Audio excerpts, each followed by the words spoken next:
healthy sa buhay ngayon, alam kung ayaw natin sa bitter, lalo na sa love life. Pero pagdating sa health, ang bitter pa ang mas okay.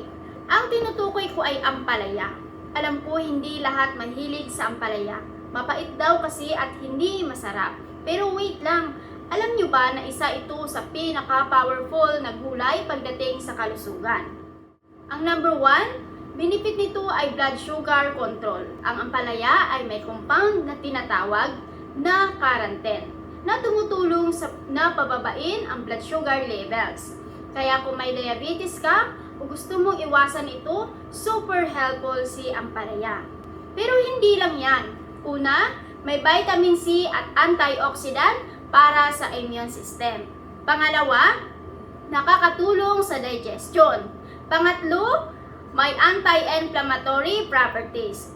At kung gusto mo ng next level, subukan mo ang ampalaya juice. Oo, medyo mapait ito, pero worth it. Sa umaga, isang shot ng ampalaya juice ang kailangan mo para una, pampababa ng sugar.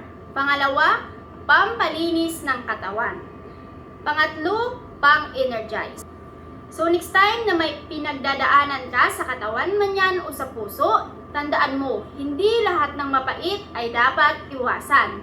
Minsan, ang bitter pa ang mas mabuti para sa iyo. Sa uulitin mga ka-healthy, bye!